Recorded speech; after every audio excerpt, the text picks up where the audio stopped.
What makes young people crave the rave? I'm curious what makes you so curious. In the beginning was the beat. Welcome to the Rave Curious Podcast. I'm your host, Joshua Glazer. What are we curious about?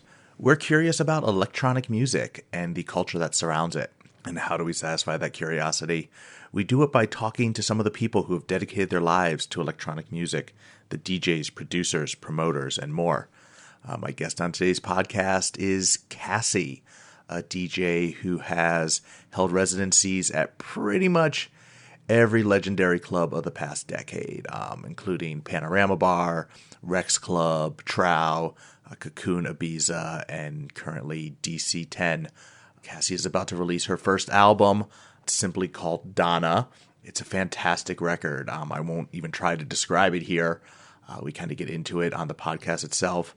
But I gotta say, it's one of those rare records where you can really hear what the artist's intention was in making the record, and she really nailed it. She really got what she was going for, and it's great as a result. I first became familiar with Cassy way back in 2004. I saw her play at a party in Berlin.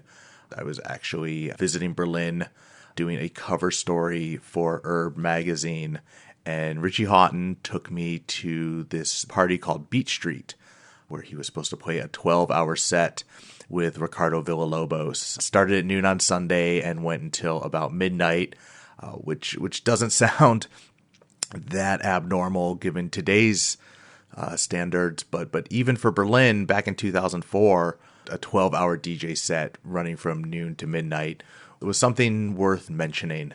Anyways, I show up at the party, which is in this like kind of loft space, and I'm not going to get into a lot of details because Cassy and I talk about it quite a bit in our conversation, but I just remember seeing this really cool woman DJing, like great hair and cool style and a great look. And, you know, I don't really remember what she was playing, but I do remember that there was definitely this kind of buzz about her. Like people were talking about Cassy, and it was, you know, the first time I heard the name, first time I heard her play, but there was definitely some excitement around her. One thing I do also clearly remember is at some point Cassy getting on the microphone and singing over basically a live version of Ricardo's track Easy Lee, which had just come out right around that same time, and it was definitely like the song that people were really excited for. And not long after, an official remix came out. There was the Cassy Lee remix, which was basically just her singing the song with no beat for the first, like no music, just her singing for 3 out of 5 minutes. That was, I think, kind of the first time a lot of the world heard about Cassy. So it was definitely this moment where this is 2004, the minimal scene was kind of just beginning to take hold. A lot of what is now the Berlin club scene was just starting to form. Berghain hadn't even opened yet. But I do remember seeing Sven, the famous Berghain door guy with the spider tattoos all over his face. He was working the door at this Beach Street party, which was, couldn't have been more than 300-400 people. But it was one of those deals where I think the 300-400 people who were there all went on to be pretty big players in that scene. So Cassy and I talked quite a bit about that party in particular, and I got to assume we were introduced at some point, if not there, then at any of the other dozens of parties we've been to at the same time. But we never officially met. Neither of us can remember officially meeting, and we definitely never really talked before the podcast, which is nice. Sometimes I talk to people I've never met before. A lot of times I talk to people I've known for a long time, but it's kind of cool to officially meet someone who you've been, moving in the same circles for so long. And it seems like you should already know each other. And this was a good excuse to do that. And it felt like a conversation. It felt like a chat. It didn't feel like an interview, which for me is kind of more what this podcast is about. So yeah, if you like what we're about, just a reminder to subscribe on iTunes. Also want to let you know that you can now find all the episodes of Rave Curious. I think we're up to 16 or 17, but all of them are now available on SoundCloud. You can go to the Thump SoundCloud page. It's just SoundCloud/Thump to get all of the past episodes, or get all of the past episodes on iTunes. Just search Rave Curious in the iTunes store. Follow us on Facebook, follow us on Twitter, give us a review, so on and so forth. And enjoy this conversation with Cassy. Thanks for listening. Easily, time to run, getting more fun, getting more fun. Where are you living right now? Nowhere. I know you're probably sick of answering this question. No, not at all. I find it very interesting. I don't get pissed off when people About ask anything it. or about this question? I try not to get pissed off about anything anymore. It's not worth it. This question is actually, no, I find it very good because it makes me think about where we're going to be living some more. Yeah, so we are here in Venice for a month. And we were here for 6 months, actually. My son was born in Venice Beach. Okay. So we feel very connected to Venice. And we're going to be staying in Ibiza for the season, for the summer season. So May to October, we're going to be living in Spain. Okay. And then we don't know. And then figure out. Yeah. Decide if you want to go someplace that has winter or someplace that doesn't have winter. Yeah, and also like where it would make sense with all the traveling, what would be best for work, where I'm going to be playing. Mm-hmm. Yeah. That's the biggest problem with LA. It's far. The traveling. Yeah, exactly. Is brutal. Yeah. That's why we went to New York, because it's easier to travel from the East Coast. Mm-hmm. Yeah. So is that where you've been living in New York? Because I thought it was Philly. It was New York for 6 months. Okay. Cool why not? A lot of people from Philadelphia, when they meet me, think I am from Philadelphia, even though I don't have an American accent. No, not at all. Or I'm not, obviously not Philadelphian. Can you do a Philadelphia accent? I don't even think I can do a Philadelphia accent. No, I cannot. I lived in Pennsylvania until I was 10, and I have a lot of people from Philadelphia, but I used to gotta do Rocky Balboa and yeah, maybe more like that. No, that's probably too New York. I don't know. I can't. I can't really do an American accent. I have my own accent, so I can't really do. Yeah, well, because you're from you're from all over to begin with. So. I'm from my mother's from Austria. My dad is from Barbados, right. Or Barbados, like Americans say Barbados. Barbados, I think. I don't know. It sounds different when you see Canadian or American ads of Barbados. It doesn't sound like Barbados. They go like Barbados.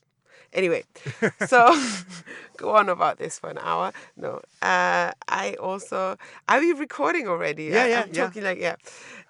We may or may not use this, but I just kind of bring it in at some point. I don't really edit. Good. These, it's just our, fine by me. With, like, so. Yeah. Verbal diarrhea, hopefully not. So. And then my dad is from Barbados, but my parents lived in London for like at least 20 years, and I was born outside of London because they moved from London to Kingston-on-Thames in Surrey, where I was born, and then they moved to Austria when I was little. Vienna? No, outside of Vienna in the countryside, and they thought it would be best for me to be raised in beautiful Austria. It is beautiful out there. It is beautiful, yeah. My ex-wife was Austrian. Really? Yeah, I mean, her family moved to America when she was 14. She was pretty well Americanized, but she lived in Vienna until she was 10, and then Germany. So we, many trips back there, and her grandmother still lived on like the very last village up some mountain, kind of as far up as you can go. It's incredible. It's a very, very, very beautiful country, and it's a very highly cultivated place.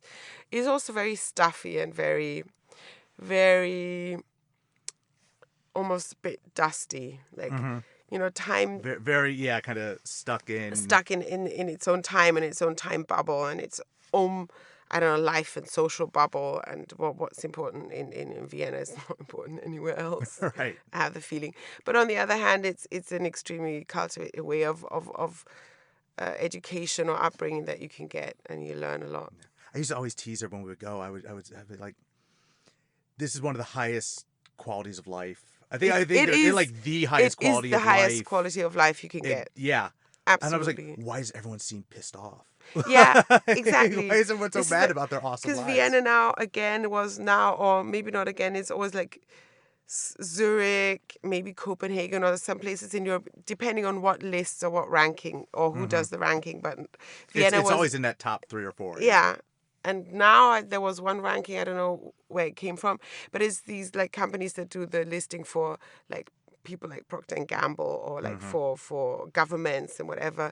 If people have to send their employees to countries, they wanna show them send there. the ranking of what kind of city they're sending them to. And Vienna is number 1 on that type of list right now. And it's true. It's like you have the highest quality of living. Like you could be a billionaire living in Mexico City. You wouldn't get what you have in Vienna because you cannot walk outside your house safe without a car hitting you or without any like cars without in the any street, hassle, without any harassment. hassle, and go and shop for the best and nicest bottle of wine. Like, I don't know. It sounds stupid, but what do these rankings? Exactly. This is kind of like look you can for? walk everywhere and get the best quality for not the highest price at all. That's the other thing. And you don't pay the highest rent and it's still like super top. Yeah. That said, I mean, not everyone finds those things. And obviously, I think you kind of implied from I mean, those aren't necessarily things that you consider to be part of quality of life. And that a lot of people don't. I was living in Berlin for 4 years. I grew up in Detroit, outside, just outside Detroit in the suburbs, and then lived in Los Angeles for 10 years, and then was in Berlin for 4. And one of the first things that I noticed in Berlin was it almost felt like, because it's a very, again, it's a very low crime, kind of low intensity place, and coming from these American places, at first it kind of felt nice, but it also felt a little dry and a little. It is very dry, little and flat. it's like probably one of the driest places you can be in. Sorry, I didn't want to interrupt. No, please. It's dry it really is dry. It's like when you live there, your skin is dry.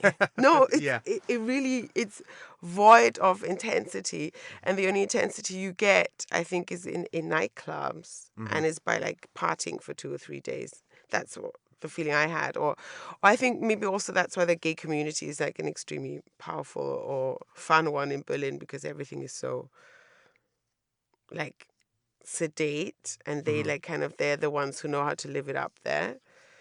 Possibly. I mean, I think at this point it's changed because there's so many people coming to Berlin to do the Berlin party thing. Yeah, but I still. At what point does it actually physically start shifting the overall tone? I think that the shift of the overall tone is like completely impossible. For Germans, Berlin is an extraordinary place, or for Germany, and the history of Berlin and obviously the past and the Weimar Republic and all of that, the 20s. And if you look at photographs of Potsdamer Platz in the 20s, it's like busy and bustling. It's the opposite of now. Like you drive around Berlin and you have a bit of traffic, but not really. You can have a car. You can almost park it every night in front of your house, depending on what area you live in. If you have parking hassle, I think that's like, oh wow, that's pretty rare. Yeah, that's rare. Yeah, it's happening. So Berlin is there's so much space, a lot of air, a lot of wind, and it's dry. Yeah. But I mean, it's funny because at the same time, I just moved back to LA, and I found myself now a little more uptight. Like when when there's I guess things that would indicate danger, like things that maybe made me that would not have made me put my guard up before, now make me put my guard up. Just as far as like my personal safety, because you're kind of aware that like you're in a place where there is crime here, there is violent crime here. It's and I'm not criminal justice blah blah blah blah blah any of this, but just there is definitely, I think, when you live in, I guess, an American city in general, a degree of you need to be aware of yourself and your surroundings, even if like when you go out. I can't think I was in clubs in Berlin for 4 years straight, basically. I never saw a fight. Not one physical altercation. I can't tell you how many fights and scuffles and this and that I've seen. But it's also because the Germans obviously are not the most let's put, they're not the most outspoken, passionate people on the planet. Yeah. So obviously a fight is something that's hardly ever going to happen because they're way too repressed to fight, I guess. So, I mean, which is also good because like physical fights, I mean, if you're in Italy or in England, I think you can obviously you have England, you that way see them a more. lot. I haven't spent any time like in Italy or just as a In tourist. Italy, you see it a lot too, and obviously that's not necessarily a good place, but it's as you said. I mean, what's the quality of life that you're looking for, and what means something to you at the very moment of your life you're in? Because the first time I spent more time here, I was like 8 months pregnant, to having my baby, to the first months of me being a mother. And obviously I lived and experienced Venice in a completely different way. Right. And now my son is like 17 months old, and obviously he's still a baby, but like now I look at Venice a little bit differently and I have a completely different way of walking around the streets. And How did this happen? How did you end up in Venice, California good question. for the first time, 8 months pregnant? Yeah. I don't think most people try. I think I'll go move to a new city. Yeah, it is strange though, because my boyfriend, who is a similar person to me, meaning has a similar background in the sense of that his dad is from Canada and his mother's from Chile, and he was born in Santiago, but he was raised in Maui. So, and he lived in Chile and in Maui and in Bali for most of his life. So he covered a completely different spectrum or area of the planet. But the notion of a kind of global citizen. Exactly, and this mixed background. And his dad, who's Canadian, lives in Santiago, and his mom, who's Chilean, lives in Bend, Oregon. So our family is like spread, like really spread around the world. That must be a serious fight over Christmas. It is, yeah. This year we were in like Barbados with my family, and we couldn't go to Bend, and obviously we couldn't go to Austria. And my mom was upset. I think Danny's mom was not upset. She was a bit sad, but my mom was upset. Anyway, so first Christmas with the grandkid. Yes, you understand why that I would imagine that'd be like a serious. It was the second Christmas, the second Christmas that the grandkid was not with the grandparents, or neither of the grandparents. But anyway, whatever. So yeah, we said like Danny left Bali. And we said we need to be in a sunny place for this, and we need to be by the sea, because otherwise, like, Danny's gonna go completely mental from like moving from Bali to like Vienna. Immediately, no, not possible. Right. Like, he has to feel good, and I don't feel good if he doesn't feel good. And also, we want it to be in a warmer place, not with the baby being born and like into the winter. Okay. And we had the choice. And also we had, because Danny's mom lives in Oregon, but has part of her family also living in LA, and she spends a lot of time in LA. So we thought... So she was able to come down. Yeah, exactly. So you had some family here. Some family here, and an airport in case we need to go somewhere. Right. And yeah. So, yeah, and we didn't know how we wanted our son to be born, and we looked into all hospital options. And I don't know why, but maybe it was in my kind of childish way of, thank God, or dreamlike way of looking at my life sometimes. It's like, what would be the best way, and how can my son be born? And I know in California, and as I know America, there's people that have so many preferences, and there's so many people specializing in things. And I was sure that we can find, if you find something good, to have it the way we want it. You can find every option here. Yeah, exactly. So, what did you end up doing? We ended up doing a home birth and like doing a course for natural birth, and finding this beautiful family and wellness center, and amazing midwives and amazing doula, and like amazing experience. Yeah. And I think that's so common other places. Like, I think in America, it's starting to catch on. Yes. It's not common like in Austria or in Europe. All my friends wanted to have a natural birth, and it didn't happen for them for whatever reason. And I think it's like, yeah, in Holland you can do it because that's what they've done for years. But people go to the hospital and have cesareans or at least epidurals. And I couldn't have done that in Europe.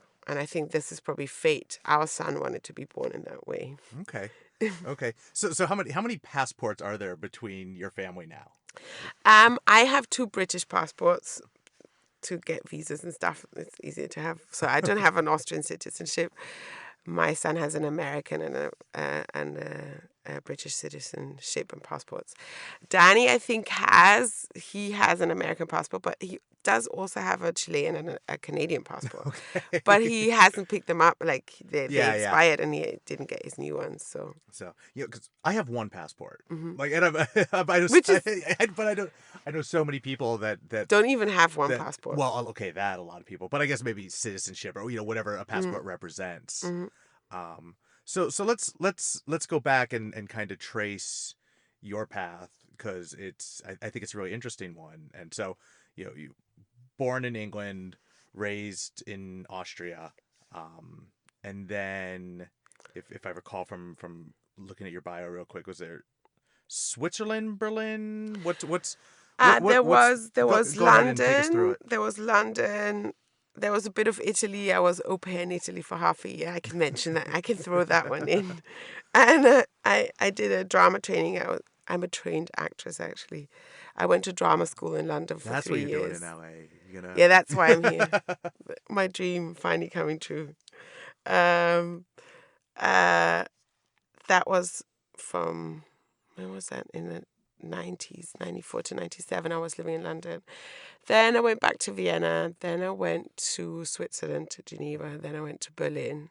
And I stayed in Berlin for like 8 years, almost, or 7.5, 8 years.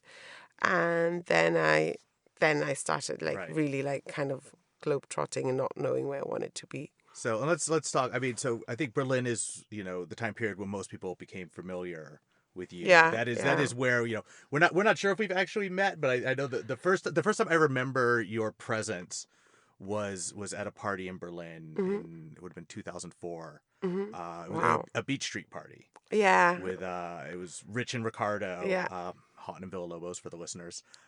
Doing whatever, noon to midnight on a Sunday. Back when I had never even heard of anything like that. Because I was like I was opening up for them. It was this like the Beach Street parties, the parties that our friends did, Angela and Guido, and in these lofts or in different spaces. But at that time, it was this loft in Neukölln. Right. I only remember, the only things I remember is it almost felt almost like a school building. Like it had like the windows all along one side, but they had like translucent colored plastic, so you couldn't actually see out. But then every couple hours it would be so hot. It would get so stank in there. Yeah.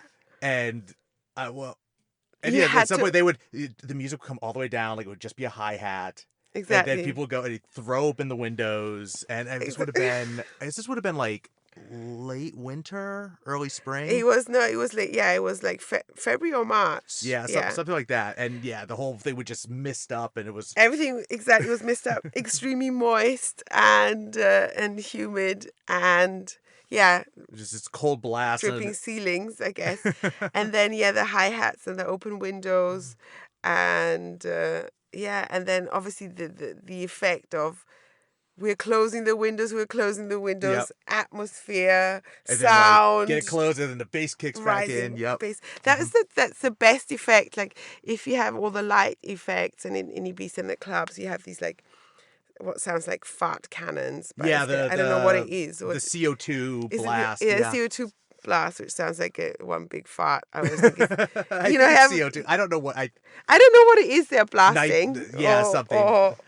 Something. It's a cold fog that they just blow on the crowd. Yeah. Which sounds so weird because you're listening to music and then you have this interruption there, this sound interruption, which is I find it extremely bizarre, and all these like super mega effects were not as amazing as this like open window closing of the window. It never had the same impact as this moment at this after party or because it felt like whoever was at the window was the person doing it. Like it was this like collective thing that was. And it wasn't a big party. I mean, it could have been more than 400 or 500 people there. It wasn't a huge definitely party. not. Yeah, no. Yeah, but exactly, it was a collective thing. Everyone Yeah. was in that moment. Everyone was like, okay, we need some fresh air. Okay, let's be quiet because it's a party. Like, how can you get everyone to be quiet and how can you But get yeah, the it was. music to be low? But everyone knew this was necessary. Yeah, that was an amazing trip. That was my second time in Berlin. Mm-hmm. I had gone once, like when I was backpacking around Europe.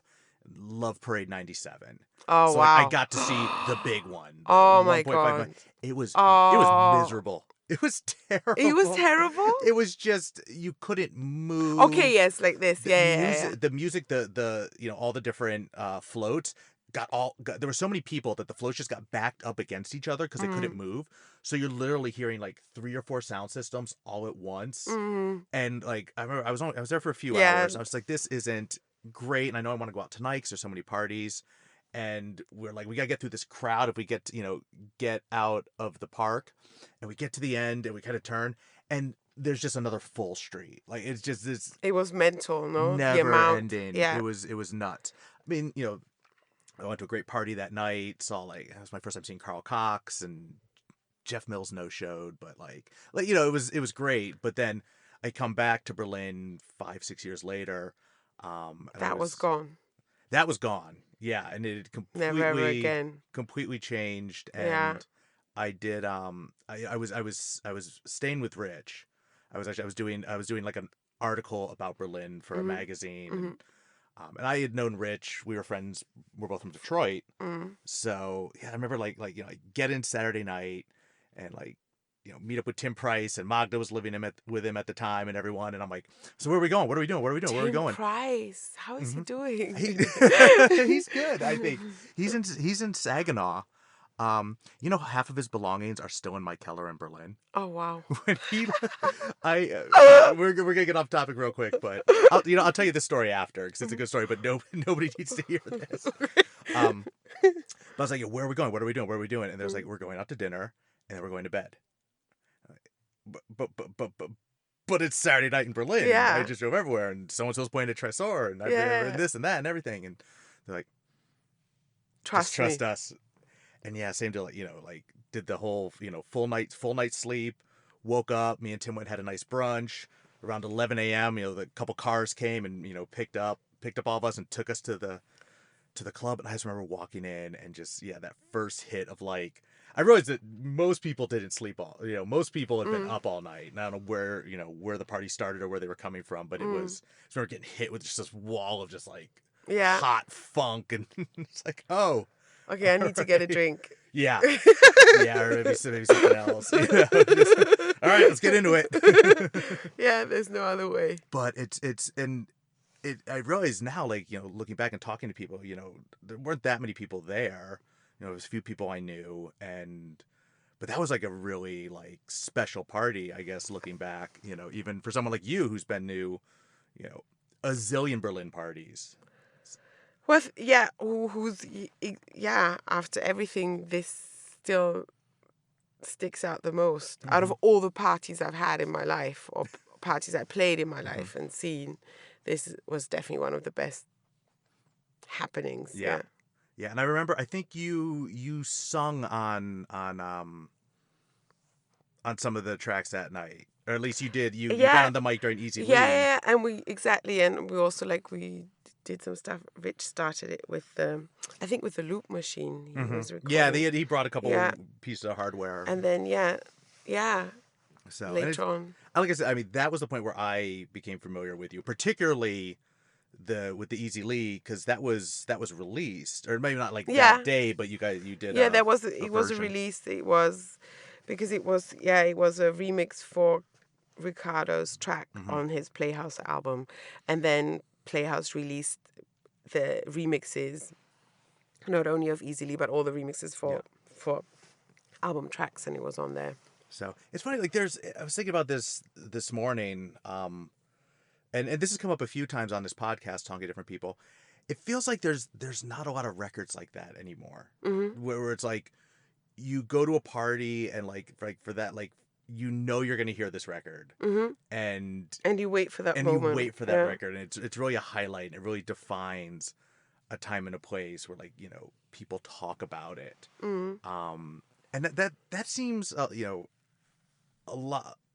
that seems to me, and also it's been relayed by a lot of other people, that seems to be missing a little bit now. Those big tracks. Not to say they're like, you know, cheesy tracks or whatever, but just those truly memorable. Yeah, because they're not records. only big. They're not big in function. They're also big in how they touched you. Because Exactly. they're like they're very special tracks. No, they're not just just very functional, cool, sound of the moment kind of tracks. Yeah, or even or the ones that do stand out are generally referencing something old, either, you know, sampled or re-recorded something. Absolutely, yeah. So, I mean, how often are you DJing now? I mean, you're obviously DJing consistently, but I feel like maybe not as much. Right now, maybe not as much as well, right now, I mean, I play every weekend. Okay. Just one show right now this month. Before, I mean, the year before I got pregnant, or actually while I was pregnant, I was sometimes DJing like 3 times every weekend. So I would say two times a weekend is average. Maybe not right now, but yeah. And I guess, that's And you have some big, the plan. you know, some big things coming. You're doing Coachella. Yes. For the second time, right? And it's interesting because we talked about a little background. I work on the Coachella magazine that you were interviewed for. The thing about the female techno in the Yuma tent. Oh yeah, that yeah. Michelle that Michelle wrote. Yeah, I'm the editor of that publication, so I read the article and everything. And it's interesting because one of the things that, you know, we also talked to Black Madonna and Nicole Mudabar and a bunch of other people. One of the things that Maria, Black Madonna, talked about was, you know, maternity leave and, you know, those realities for women and how that, you know, obviously all women, but, you know, specifically to how does it affect the, you know, the DJ, you know, women who are DJs and women who, you know, make their living doing this thing that's very because that was transient. This was also like something because last year, I mean, just thinking of the summer, because you asked me how much did you play, and I played twice a weekend, and sometimes I had to go to Ibiza on Monday. I played less than before, but not like a lot less because I had to stay at home. Sure. On the contrary, like I can't stay at home because I have to make money. I have a family, and now to feed, and also like I work on the weekends. So during the week, if everything is sorted and I don't have too much work, I get to spend a lot of time with my son. So it's not a problem to be working on the weekends. Okay. You know, and what does your boyfriend do? He is starting to work. Well, he has his own projects, but he stopped his job because he had to come and take care of the family, or had to leave. He had to leave his job in order to be with us. So we started working together, and we're working together on the project as well. And he's doing his art, and he's working on a music project together. On a party project together. Okay. And and also he was helping me out because I changed management and agent, and so he had to take care of basically our family business now. Okay. So it's all a work in progress because we're also not living anywhere. So we work together, and we are working together to find out where we're going to be living, so he can get on with his things again as well. And is he a musician, or what's he used to run the W Bali events. Okay. There, he's also a DJ.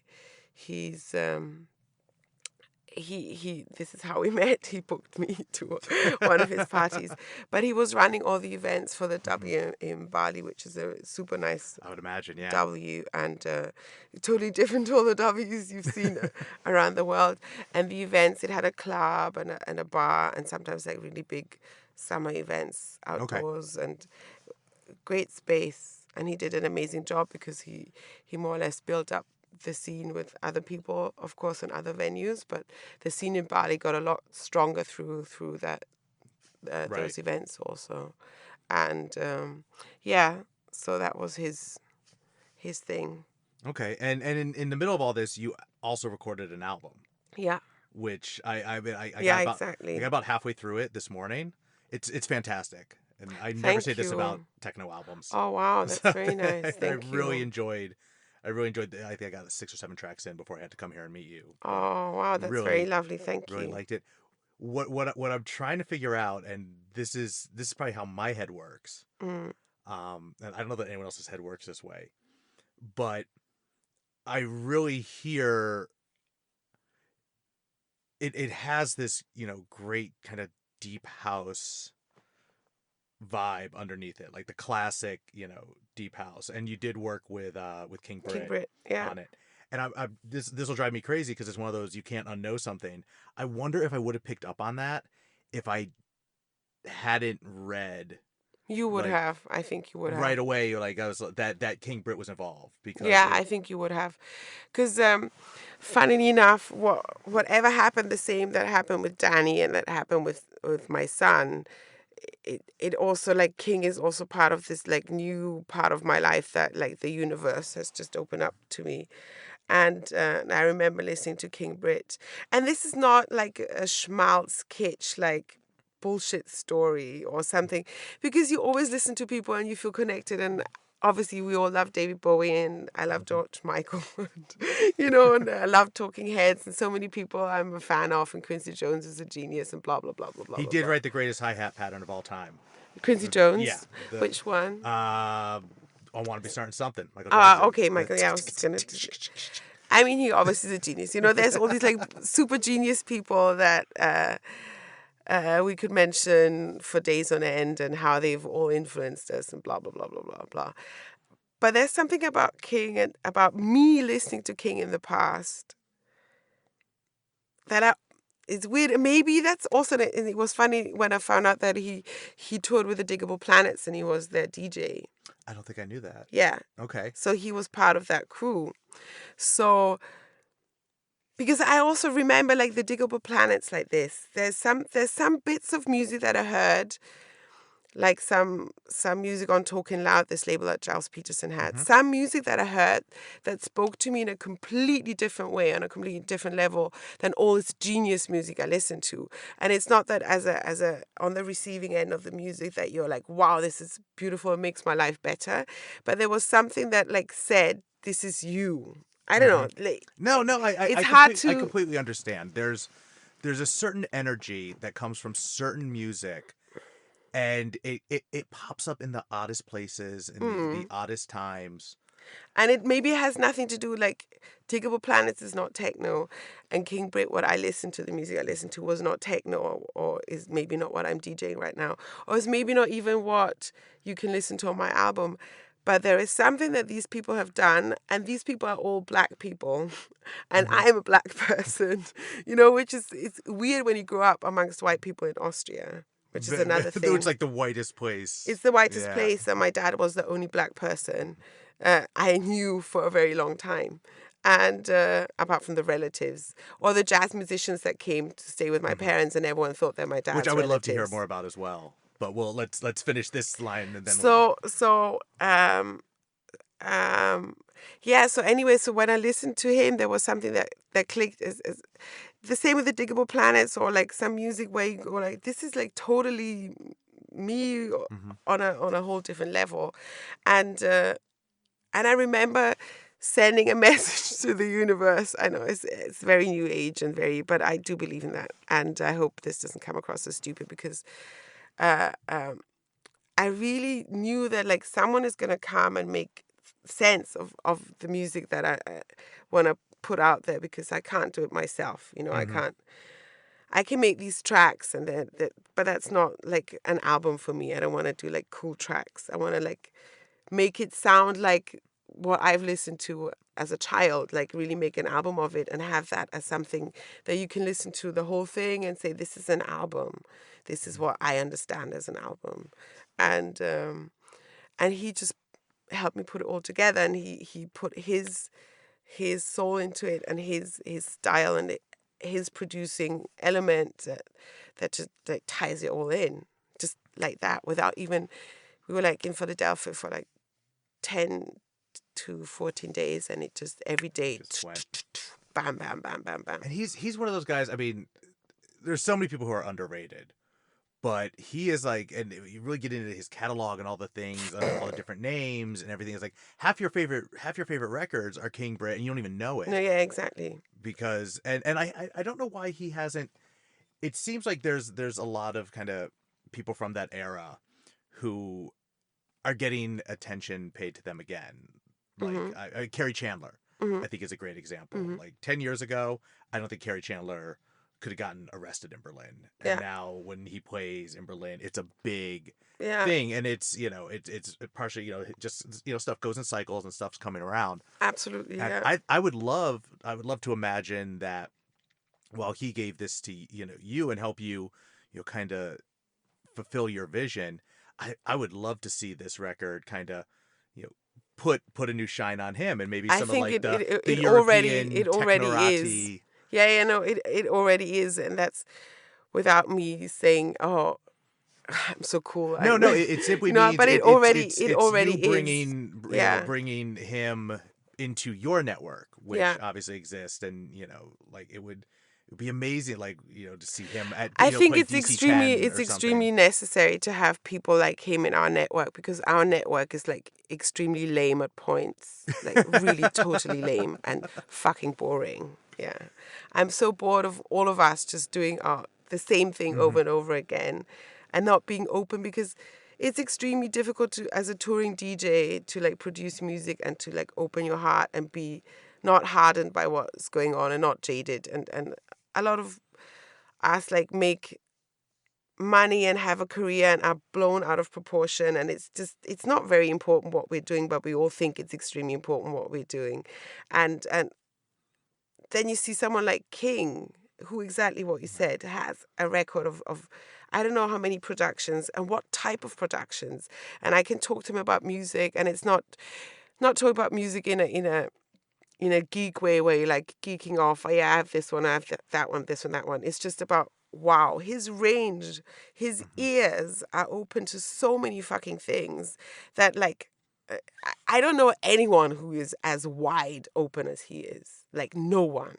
Because he listens to techno and industrial as much as like heaviest R&B. I could like mention the cheesiest R&B or the jazziest R&B or whatever singers, just a cappella, whatever. He will know it, and he will have the utmost respect for it. And this is what I think is like, he's the most respectful producer and musician I've come across. He has such utter respect for music that no one of us has. And so many of us like make a lot of money and tour in the name of music, which is great, but I think it needs people like King to come back in and actually give us the level we are supposed to be having. And the funny thing is, he probably thinks his network is lame and boring, and I feel like musicians will never be satisfied, because, like you said, I hope musicians not, are constantly reaching for that moment that they got from a Talking Heads record or from a Prince record or from something. But unless you're the most, narcissistic person in the world, you're never going to feel that your stuff fulfills, reaches that level, I think. Yeah. So there's this constant reaching for more, wanting for more. Yeah, this is the other part that obviously I don't even try to like achieve something that I've listened to, because obviously this is my inspiration, and these are my guidelines, and my guideline is Sade, or my guideline is not Shaka Khan as a voice by far. Sorry, she's the most on another level musician ever. But there's so many people out there that I think I see, or musicians I see as a guideline to what I'm doing, and I will never ever even try to like be similar to them. Or maybe some people can, as you said, would I have heard it's King without me reading that it was King? And I think you would have in some way, or your body would have felt it. Yeah.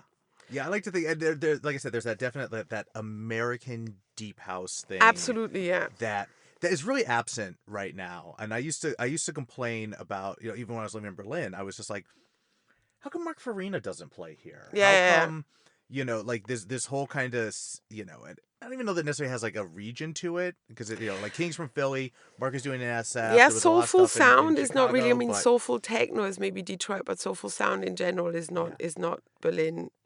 or And- anywhere in Europe. I mean, or- there's not that, that sound that like Guidance Records to me is like the epitome of that, just like, Absolutely, and yeah. it's so close. But on the other hand, like, it's so fine because, and I'm probably gonna regret saying this, but it's like Guidance is like the epitome of perfect for this stuff. But then like Naked Music was like too far schmaltz for me. Like it just I know, crossed that I line, totally- and it's such a fine line. I that know, only- but like, funny enough, I'm listening to a lot of Naked Music right now, and this like Blue Six track that started off Naked Music that is on Francois K's label Wave. This song, Sweeter Love. Okay. And, Yeah, I'm sure if I go back and really listen, like if you there's listen to gems Naked in Music, there. it's like it's genius the But way they're stylizing of a sound. And I know what you mean, because obviously Naked Music is not raw club music. Like Right. Guidance is raw club music.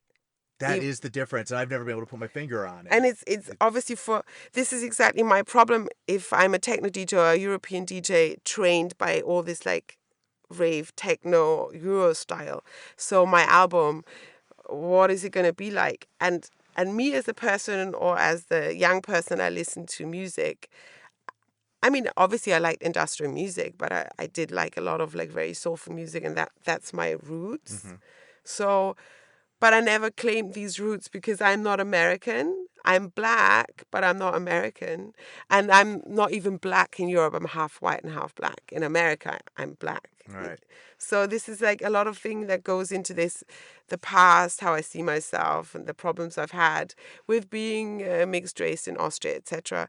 And like it goes into, do I have the courage to be a soulful musician, because that's actually who I am? But am I allowed to be expressing this side of myself as someone DJing in Berlin, or as someone DJing in Europe, etc. And this is exactly why it was so important to meet King, because this is me, and this is my sound now, and he helped me like pinpointing a little bit more, and Lad, the sound engineer I was working with, helped me develop a strong basis to the whole thing. Right. I tend to find that a lot of the times, like, I guess like black music, I tend to gravitate towards the stuff that does come from outside of the American experience. I go, but you mentioned Talking Loud, Giles Peterson's label. Yeah. Or like, any of that kind of like British, Mix. I think of like, early Goldie, For Hero. For Hero, I think is probably the best example. Or if you go way that. back, the specials, things like that. Yeah, Exactly. The So it's a lot of times there's the potency is in that, in Yeah, that the- blending. the British, African, Caribbean, exactly potency that this music and the influence has, that is totally different to the American vibe, but obviously the extremely soulful on both sides, but a completely different way of approaching it. Yeah, I mean, to this day, I can't even be in a British airport without I have to put For Hero on. My headphones. I had a layover. I went to Berlin over New Year's. And I had 3-4 hour layover at Gatwick, and I was just like, Yeah, and I always have For Hero in my playlist, but it's like I just find something about like there's a certain like smell of the food combined with the accents, and it just triggers something. Absolutely, yeah, totally. It's a cultural experience for Hero. It's not only music; it's a cultural experience. That's a great way to put it. And King again is the one who knows all these people, and who's known all these people forever, and they know him, and they know exactly who he is. And when we were recording this song, and I was like, I don't know why. I didn't even say, wouldn't it be brilliant to have a Sade moment or not at all. I don't know what I said, but I said, this is what I love about the quality of Sade band and etc. And King said, yeah, we can ask Stuart, like, let's play him the track. And I was like, who's Stuart? No, Stuart Matthew, man. And I was like, what? Yeah, I can text him. So he texted him. The next day we sent him the track, and the following day we had the guitar back from him. Stuart is Sade's guitarist. Yeah, is basically the Sade band, or he's. Okay, yeah, I had no idea. Stuart Matthew, man, yeah. Okay. For the more recent stuff she's done, or the older stuff, or all of it? Everything. They're always the same amazing. band. She didn't release an album for how long? And then she put out that one that came out. I guess 5 years ago. 5 years now. Yeah. I remember specifically because it came out, and I was at that point I was back and forth between LA and Berlin. I hadn't made the full move yet, and I just remember being really upset that the Berlin Sade show was while I was in LA, and the LA Sade show was like 3 days after I left LA to go to Berlin. Yeah. So it's like I missed them both. So yeah, I've never seen her live. That would have been like 2011, 5 years ago. So, but she she did nothing for the longest time, and then came back with this amazing album. Exactly. Then again, parts of it almost sounded like, parts of it reminded me of Massive Attack. Like parts of it, it really started kind of crossing. It's a very subtle way of making music, and it's a very deep and subtle. It's so refined, and it's so connected to so many things that you listen to without, pushing it into your face. Mm-hmm. I don't know how else to put it. I think it's complete and utter genius. And for me, and this is the same, for King, I don't care what it is I listen to. I love it all the same way. And I think it's all, if music is well produced, I don't care if it's from, if it's from East Germany or if it's techno or country and Western, there's, it's all the same to me. I have the same respect for it.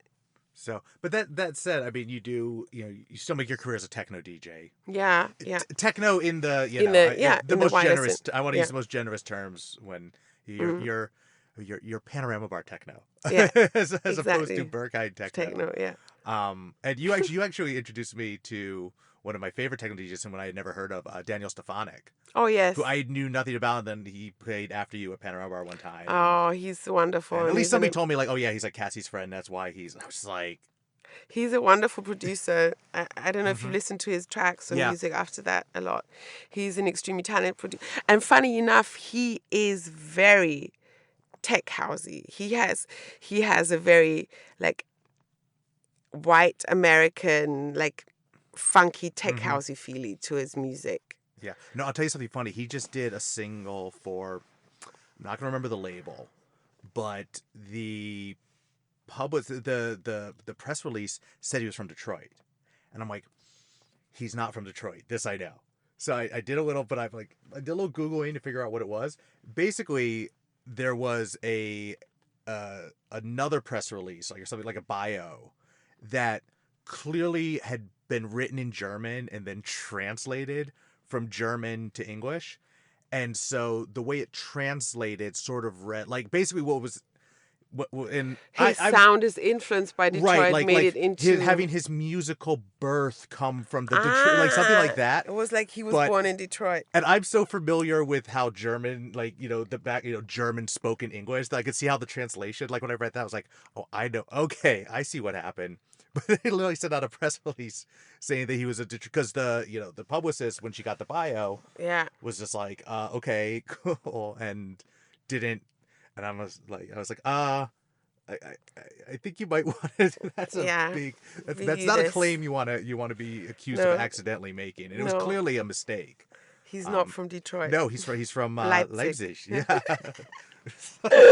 Which is another great town. I never went. It's so close to Berlin. Exactly, it's really cool. I had a lot of friends who were like, dude, you got to come one time and seriously, it's a very good place, and I love the people there, and high quality place, definitely. Mm-hmm. Yeah, one of the more interesting places in Germany.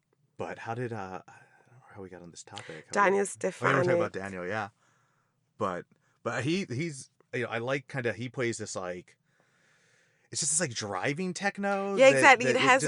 It has a really strong drive. It's this funky tech housey this. I don't. Yeah, and it's almost What label would it like? This Because is you right. said Right. guidance. Then we try to go to a label. Exactly. You said guidance, so I'm looking for what I would.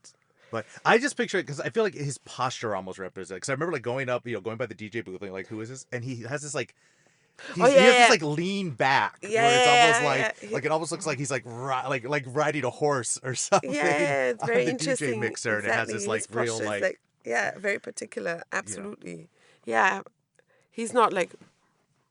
No, he's definitely not doing the wave. The slow mo, the halftime fist pump, or now it's the wrist flip. It's kind of like I love we're doing this because nobody can see. No one can see our wrist flipping. If anybody here has been to BPM Festival, or you know the gesture we're talking about. Yes. Can you make a wrist flick sound? No, not really. I don't know. Oh yeah, people can do that, right? Yeah. That's something in the do movies. Yeah. I don't think anyone actually. But that's not really wrist flicking. That's just like that's attitude. But it's like half speed. It's just exactly like weird. Did you ever watch Sha Na Na? No. As a kid, do you know what Sha Na Na is? No. I can't believe we're going here. Sha Na Na was this like in the 60s and 70s. It was a group of like retro. They pretended to be 50s greasers. And yeah, this is a strictly weird American thing. Wow, but sounds interesting. They played Woodstock.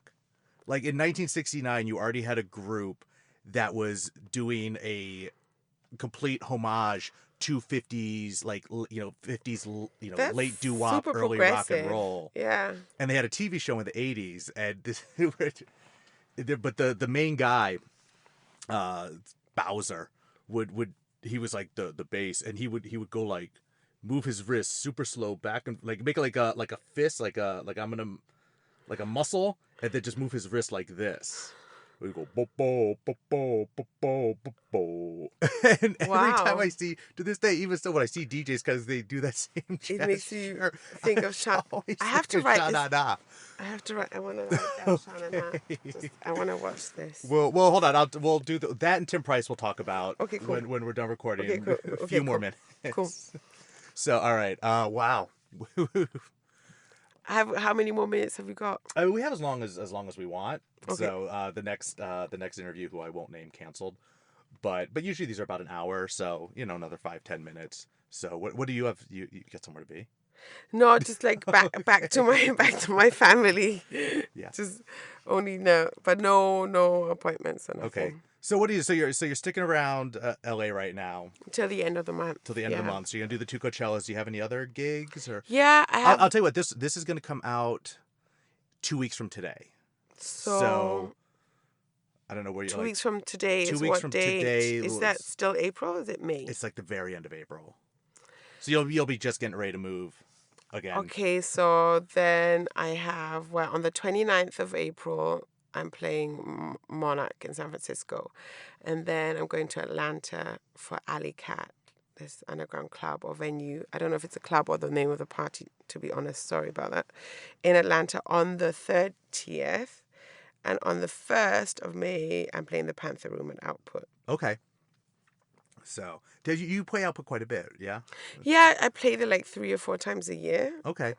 Does that count as a residency? I feel like you have the word resident put next to your name a lot. Yeah. This is weird, no? Because like obviously you can't have a residency anymore, like playing somewhere once a month if you travel that much. Yeah. And have a schedule. When's the last time you did that? You did that at Panorama Bar for a long time. Yeah, and that's a long time ago. So, and I played Panorama Bar for the first time in almost 2 years, like 2 weeks ago. So. What was that like? Oh my God, it was like nerve-wracking. Still. Yeah, it was really awful, actually. I was so nervous. And they changed the monitors, and I had a different sound feeling, and I was thinking I'm just like an idiot and I can't get it right. But in my defense now, to myself, not to the people, to myself, it's like you had a hard time adjusting to these monitors and to how the monitors work for the room and stuff, and for me. So... because I couldn't get... I don't know why they made that change. I mean, I guess they made that DJ booth come out a little more, which has got to be nice for the DJ, because it was a little claustrophobic back then. Yeah, Absolutely. No, it's a change for the better, and with the door and everything, it's just like way more practical. And Oh, right, the door, so you don't have to go through the crowd yeah, to get in and out. Yeah, that's exactly. right. Yeah. It's like really, really like well done. I think they have to change the monitors again. I think so. I can't really tell you right now because I've only You played only did it once, yeah. I think the monitors have to be up again. Yeah. Well, and it was. I just loved how iconic it was. It was like 'Cause these giant monitors hanging off a chains. It just looked great. It takes away the feeling that you get for the room naturally, and you didn't have to turn up the monitors so high, and you could still get a lot of feel for the room because of what you felt from the floor and from everywhere. And it's like the monitors take away this natural connection to the dance floor that you had. That's my feeling I have right now. So Because the music, cause for those like the monitors now, they're down to the left and right. They're down to the left and right. Yeah. Well, they're the before they function were monitors. hung above, basically just pointing straight at your forehead. Absolutely. And this is also so interesting because you would say these monitors are great, but these monitors are not great everywhere, not for every situation, not every room. Every room is totally different. It's like every woman has a totally different birth experience. Every club, every room has a totally different sound experience. Well, quite frankly, Needs a Panorama totally Bar can feel like a completely different club. There's a certain Panorama Bar that is Panorama Bar, and usually around 7 p.m. on Sunday is when that. It's also because people have been partying in there for a long time, and the air is like totally different to the beginning of the night. Like how much like humidity and moisture can do with the sound. It makes things sound a lot better. The room is like way more lived in, and the sound travels, the waves travel differently. That's interesting. I just tend to assume it's because people have been on drugs longer. No, it really changes the atmosphere in the room. I've always said that, the cool thing about that club is it's kind of like an oil tanker. It takes a long time to get going. But it also takes a really long time to stop. Yeah, it's a mixture of obviously the technicalities, which is like the moisture or moisture, humidity in the air, because it's the same for machines, like. Oh, wow, yeah, I guess, I've never thought about that, but yeah. It all counts, everything counts. And then obviously the energy in the room and like a DJ is hopefully working with all these parameters or all these things that make a good party. Yeah. So have you been to the school, the new Trow venue? No, I haven't. I really want to check that place out. 'Cause I love Trow, and I know you had a residency. I love Trow very much. It was also the crew of people there, like super sweet people. Yeah, I never got to know any of the main people there. But it had that. It had a cool vibe. It had that sense, like a real familial, real. Exactly. It was like it's an amazing hangout. It's maybe not the party place. Like it's obviously not like Panorama. Nothing's like Panorama Bar. I'm not saying that because Panorama Bar is the only place. But just have a good party. And it's not like Trow is not a club as such. It's very austere, and it takes it. It takes the musical maybe a little more seriously. Not to say that Panorama Bar doesn't take it seriously, but Panorama takes the party just as seriously. That's a very interesting point of view. I think the social element at Trow is more important than the musical element, even though interesting. The musical element is extremely important for how they book it and how they do it, because the people they book and the people that are really strong there are musically really cool people, and they always lend the time to like techno acts and like really cool people. They're like really into. Oh yeah, I mean their bookings were fantastic. Bookings are amazing, but I think maybe it's also because the Amsterdam young people and stuff, they're obviously into music, but they also maybe that's also the Amsterdam element that it is very young, it is very straight, it all comes back to it is very like, well, it's basically, and I noticed, I've said this before about the difference between, because at this point Amsterdam and Berlin, as far as the number of events, the caliber of the production, the caliber of the talent, are basically on par. Like both cities are just amazing, rocking. Absolutely, yeah. But the you get the sense that with Dutch fans, everybody bought their ticket in advance. Yeah. They got your group of friends together. You bought your tickets 3 weeks ago. You procured wherever you're procuring. You go to the club together. You stay together. You have your party together, and then you go home.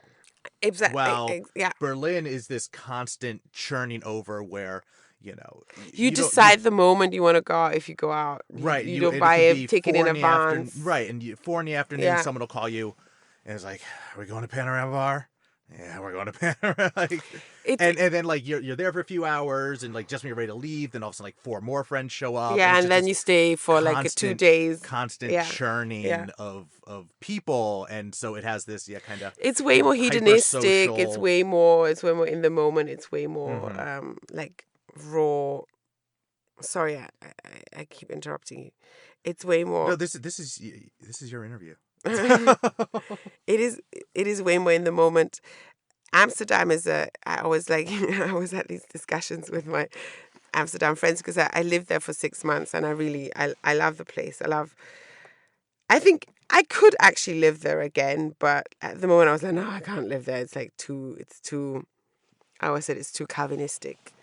It's too, and it really is, because Geneva also is a Calvinistic place, and you can see it's a very Protestant, very hardworking place, and the people there, like, they party and then they go home and then they do this and that. Yes, it's like exactly. everything is very regimented and there's a plan, and when you go out, you have fun, and it's not like you don't have fun. Like when you go out, you have to have fun. So whatever happens, I had fun. Yeah, exactly. And, it was so much fun. I ironed out these 12 hours to have fun. Exactly. So this is what I do, because that's what a proper Protestant does. He does what he says he's going to be doing and ticks all the boxes and stuff. Panorama Bar, Berlin is not a Catholic place, and it's Protestant too, but it's way more, I don't know, maybe it's more of a mix of cultures. I don't know. This wouldn't happen. At this point, my theory is just, and it's not a religious. It's not a religious. Everybody calls it church, but you don't call it church. It's I think at this point, what Berlin has going for it is just inertia. Half the people at any club they're there for that weekend, and they're kind of doing it the Protestant way. They're like, look, we gotta we know what time our flight lands, we know what time our flight leaves. Yeah. We know we don't have a hotel, we know how long we're staying out. But the point is, at any given time, 25%, maybe even 50% of the crowd is tourist, and those tourists, for them, it is the best party they're going to that year. They've waited, they've saved, they're having a blast. Yeah. And I think that helps, because that is, if half the crowd or a third of the crowd, whatever, if it's the best night of their year, that energy is going to spill over to the locals. When you compare it to, anybody who's ever been in like, a scene where it's the same, 500 people or 1,000 people or whatever it is over and over, week in, week out. Where there's not a lot of... It gets old. It gets stale. There are no new people to meet. There's not that new exciting energy. And always it deadens and nothing, and the scene is over, and then someone else has to start the scene again, and the same thing will happen again. And it's true. This is what happened in Vienna. This is what happened. This is what Frankfurt is like. Yeah. Yeah. What kind of sense you getting in America now? Because like you say, like you're playing Atlanta. And like I've never played in Atlanta, so I can't tell you, but it feels like New York is really having a moment right now. It feels like Output has really, helped. Yeah, New York is having a moment, and it's very good, but also New York is an extremely difficult place, because you have all the tourists, and I think they should really make use of that more. But I mean, there's definitely someone. But New York has had heavy legacy. Yeah, exactly.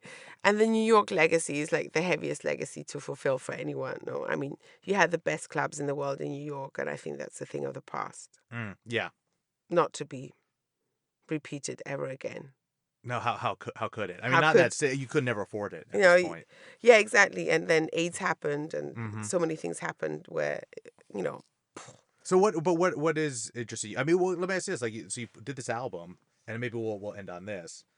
The album has it is such a different musical direction. I mean, there's definitely a few things in there I can imagine, hearing out at a club.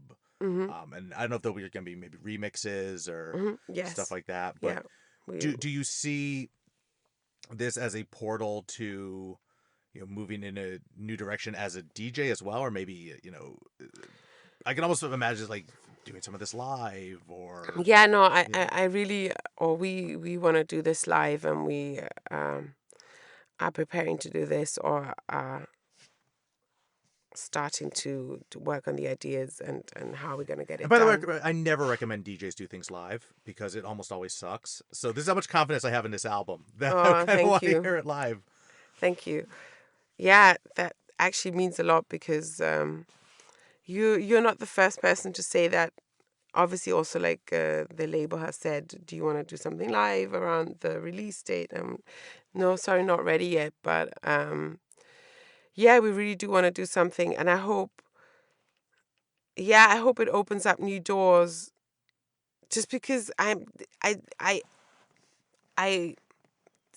should have done that from the start, and I didn't have the balls to do it. And should have done what? Should have just done more music and just done more singing and just fucking just gone for it. Just go for it. And if I don't do it now, then when am I gonna fucking do it? So yeah, it needs to be done. Awesome. And the album's called Donna. What's the name?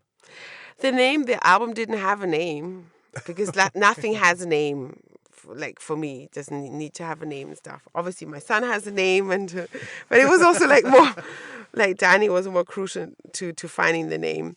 But I knew it, like the name had to be one word and it had to be something very feminine and it had to mean many things. And Donna is something that means woman in Italian, and Donna is also a woman's name, which I also like. And Donna in German means thunder, but so that I didn't know. Written differently. But I don't know. I just came up with Donna in one moment, and I was like, oh, it's a lot, and it's very soft but very strong at the same time. Okay. Cool. So, all right. Well, thank you for coming out. No, thank you for having me. And I guess I'll see you again. You're at Coachella. It's this weekend. Yeah. What day are you playing? Sunday. I will see you on Sunday. See you on Sunday. Cool. Awesome. Thank you. Thank you. That's it for this episode of the Rave Curious Podcast. We'll be back in 2 weeks with more conversations with key players in the electronic music community. If you like what you heard on this podcast, let us know. You can give us a shout on Twitter at Rave Curious. You can also like us on Facebook, Rave Curious Podcast. And of course, subscribe on iTunes to make sure you never miss an episode. That's it. Thanks for listening.